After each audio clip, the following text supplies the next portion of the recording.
Hello friends, welcome back to my channel. आज के video में हम बात करते हैं केशवानंद भारती। केशवानंद भारती कौन थे? केशवानंद भारती एक संत थे और इंदिरा गांधी प्रधानमंत्री, जो हमारी पूर्व प्रधानमंत्री, प्रथम महिला प्रधानमंत्री थी इंदिरा गांधी। अब केशवानंद भारती और इंदिरा गांधी से क्या संबंध था और क्यों चर्चा में है?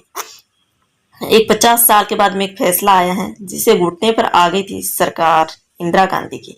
सुप्रीम कोर्ट ने कहा सरकारी संविधान से ऊपर नहीं है। केशवानंद भारती केस की पूरी कहानी क्या है, हम विस्तार से जाने। वीडियो में अंत तक बने रहिए।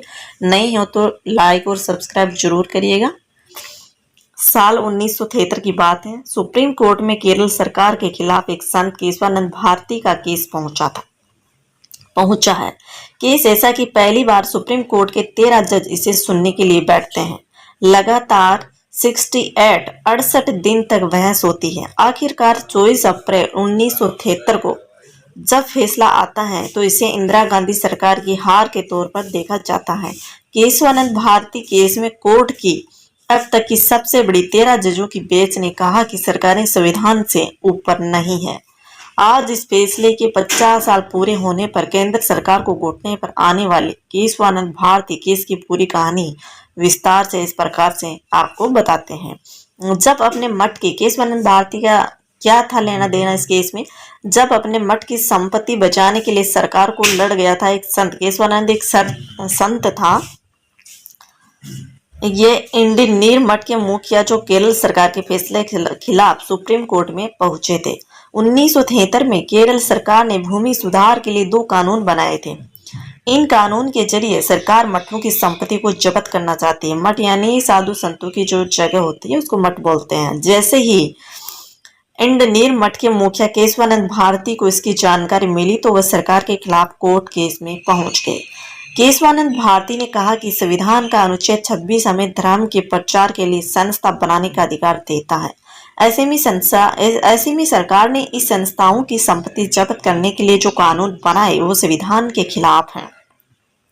इस तरह कानून में बदलाव को लेकर केशवानंद ने सिर्फ केरल सरकार ही नहीं बल्कि इंदिरा गांधी को भी चुनौती दी थी। इंदिरा गांधी चाहती थी कि सुप्रीम कोर्ट का फैसला केशवानंद भारती के विरोध में जाएगा, लेकिन ऐसा नहीं हुआ। इसकी वजह यह थी कि केशवानंद के समर्थन में फैसला आने से इंदिरा गांधी सरकार अपने मन मुताबिक फैसले के लिए संविधान को नहीं बदल पाती। इस मामले में कोर्ट ने क्या कहा उस बात को जानने से पहले हम ये जानते हैं कि आखिरकार केस में इंदिरा सरकार की इतनी दिलचस्पी क्यों थी। 3 बड़े फैसले को पलट जाने से परेशान थी इंदिरा गांधी। इंदिरा गांधी अपने फैसले लेने के लिए एक के बाद एक कानून में बदलाव कर रही थी। हर बार इंदिरा गांधी की सरकार के फैसले को सुप्रीम कोर्ट में चुनौती दी जा रही थी। सुप्रीम कोर्ट ने एक एक इंदिरा गांधी के 3 बड़े फैसलों को पलट दिया था। इंदिरा गांधी ने बैंकों का राष्ट्रीयकरण किया तो सुप्रीम कोर्ट ने इस फैसले को पलट दिया। इंदिरा गांधी ने देसी रियायतों को दिए जाने वाले पैसे यानी प्रिवी पर्स को खत्म कर दिया था। सुप्रीम कोर्ट ने इसे भी पलट दिया। एक मामले में सुप्रीम कोर्ट ने फैसला सुनाते हुए कहा कि सरकार कानून के मूल अधिकारों में बदलाव नहीं कर सकती है। इन 3 फैसलों से इंदिरा गांधी न्यायपालिका से नाराज थी। अब खिंच की वजह से इंदिरा और ज्यादा तानाशाही बनती जा रही थी। इंदिरा गांधी हर हाल में न्यायपालिका को काबू में करना चाहती थी। इसके लिए एक ही तरीका बचा था, संविधान में बदलाव। आखिरकार 5 नवंबर 1971 को इंदिरा गांधी ने संविधान में 24वां संशोधन कर दिया था। ऐसा करके इंदिरा गांधी सुप्रीम कोर्ट के सीधे टकरा गई थी। इस बार इंदिरा गांधी ने सुप्रीम कोर्ट ने 1967 में सुनाए फैसले को पलटने के लिए कानून में बदलाव किया था। दरअसल 1967 में गोकुलनाथ केस में सुप्रीम कोर्ट ने कहा था कि सरकार लोगों के मूल अधिकार में कोई भी बदलाव नहीं कर सकती है। ऐसा करके इंदिरा गांधी ने सुप्रीम कोर्ट का अनूठा दिखाने की कोशिश की थी। अब सुप्रीम कोर्ट के सामने असली चुनौती थी कि किसी तरह से इंदिरा गांधी को संविधान के मूल अधिकारों में बदलाव करने से रोका जाए। केशवानंद भारती के केस में सुप्रीम कोर्ट के फैसले से इंदिरा गांधी को जोरदार झटका भी लगा था। केशवानंद से बनी अब तक की सबसे बड़ी 13 जजों की बेंच केशवानंद भारती केस में सुप्रीम कोर्ट के सामने ये सवाल उठा कि क्या सरकार संविधान की मूल भावनाओं को बदल सकती है। इस मामले में सुनवाई के लिए 13 जजों की बेंच बनी। इस बेंच का नेतृत्व सुप्रीम कोर्ट के तत्कालीन chief justice S M Sikri कर रहे थे। इस मामले में 7 जजों ने संत केशवानंद भारती के समर्थन में जबकि 6 जजों ने सरकार के समर्थन में फैसला सुनाया था। अपने फैसले में कोर्ट ने 3 मुख्य बातें कही। सुप्रीम कोर्ट ने कहा कि सरकार संविधान से ऊपर नहीं है। सरकार संविधान की मूल भावनाओं यानी बेसिक स्ट्रक्चर को नहीं बदल सकती है। सरकार अगर किसी भी कानून को बदल करती है तो कोर्ट उनकी न्यायिक समीक्षा कर सकता है। इस फैसले ने एक तरह से इंदिरा गांधी को घुटनों पर ला दिया था। अब इंदिरा कानून बदलकर अपने मुताबिक फैसला नहीं ले सकती। इसकी 2 वजहें थी। कानून के जरिए लोगों के अधिकार को छीनने और संविधान के मूल ढांचे में बदलाव करने पर सुप्रीम कोर्ट ने रोक लगा दी थी। सरकार अगर कानून बदलती है तो सुप्रीम कोर्ट न्यायिक समीक्षा करके उसे पलट सकता है। इलाहाबाद हाईकोर्ट के फैसले ने इंदिरा गांधी के गुस्से को और भड़का दिया था। केशवानंद भारती केस के जजमेंट के बाद इंदिरा न्यायपालिका को कंट्रोल करने की पूरी प्लानिंग तैयार कर चुकी थी।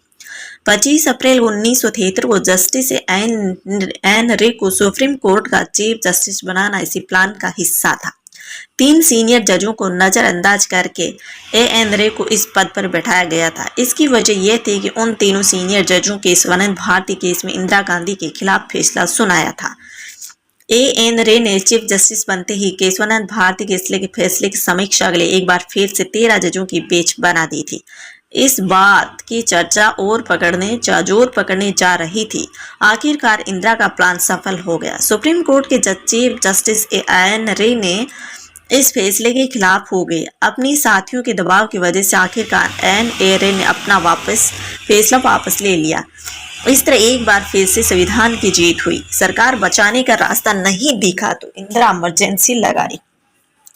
अपने पसंदीदा जज एन रे चीफ जस्टिस बनकर इंदिरा की न्यायपालिका में बैठने लोगों को एक संकेत देने की कोशिश की थी, लेकिन 2 साल बाद ही इंदिरा का फॉर्मूला फेल हो गया। 12 जून 1975 को इलाहाबाद हाई कोर्ट ने चुनाव में धांधली करने के आरोप में इंदिरा गांधी की जीत को रद्द कर दिया। अब इंदिरा अपने पद पर नहीं रह सकती थी। उसके पास संविधान में संशोधन करने के ज्यादातर रास्ते भी बंद हो गए थे। ऐसे में अपनी सरकार बचाने के लिए इंदिरा गांधी ने 25 जून 1975 को देश में इमरजेंसी लगा दी।